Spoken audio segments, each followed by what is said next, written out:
Okay, hello lovely students. It's your favorite teacher, Miss H. If you're watching this video, you're at Station 3. You're at Station 3, the Financial Literacy Station. If you're supposed to be at a different station, do not watch this video. This is not the assignment for you. If you are at Station 3, then you're ready for your first lesson on financial literacy, or how to manage your money.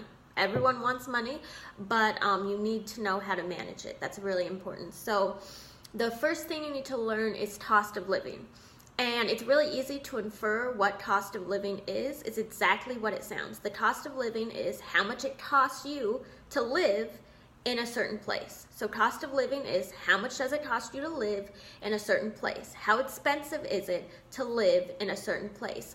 And the cost of living is different depending on where you go. So where I'm from, Washington State, Seattle, the West Coast, the cost of living is a lot higher than it is here in Baltimore. It's a lot more expensive to live in Seattle than it is in Baltimore. But on the other hand, the cost of living in the South is a lot cheaper than it is to live here in Baltimore. So depending on where you go, Seattle, Baltimore, Alabama, the cost of living is going to be different and it's going to vary. Cost of living is always an estimate.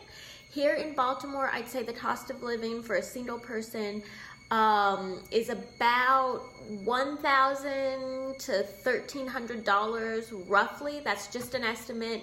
And of course, that's not if you're living well. That's like if you're, eating ramen, not getting your nails done, not going shopping. I like to live well, so my cost of living is going to be higher. It's up to you. If you're, fine living with your parents the rest of your life and never going out with your friends, then your cost of living could be lower. It's up to you and what your tastes are. So a budget is a list of the money you have coming in with a list of the money you have going out. So a budget is the list of money you have coming in, your income, with a list of the money you have going out, your expenditures, okay? So a budget is a list of your income and your expenditures. And it's really important to have a budget so you can make sure and keep track of the money that you're spending. So I know for me, I used to get paid and I'd be like, oh my God, payday, I'm rich, I got all this money, spending it. And then in like 4 or 5 days, I'm broke. It's like, where'd my money go? A budget is really important so that doesn't happen. So you can keep track of all the money you have and make sure you have money to support yourself, for the whole month, for the whole time that you need that money. So you budget your money by keeping track, by writing it down.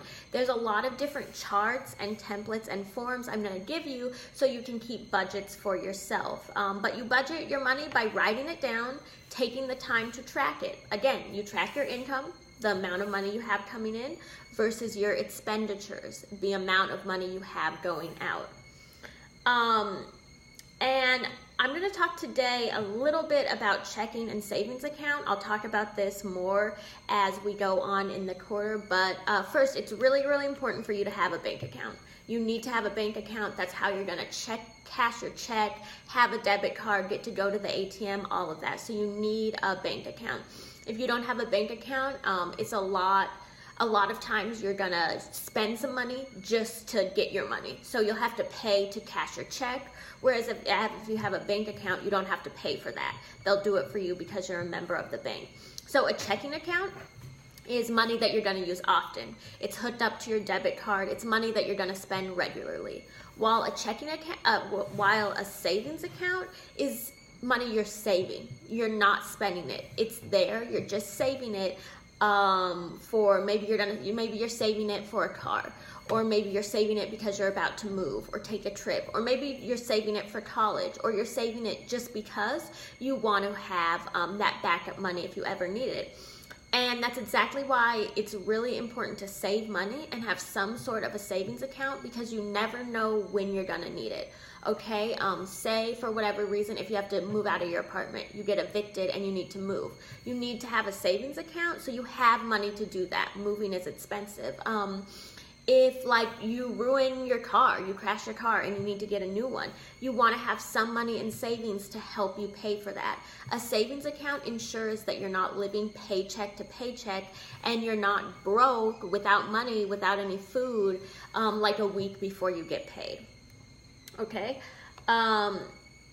And so finally, number 8, that's for you to decide, what is the purpose of this video? What is my purpose of making this video? Is it to educate? Is it to persuade? Is it to describe or tell a story? Is it some combination of all of them? That's up for you to describe. But finish your notes, finish number 8, and then you're gonna start the budget assignment, seeing if you can live off of a fast food salary. So enjoy the work. I hope you learned something real. I hope you learned a little something about money. This video is very important. Let me know if you have any questions, and flip it over and continue doing your work.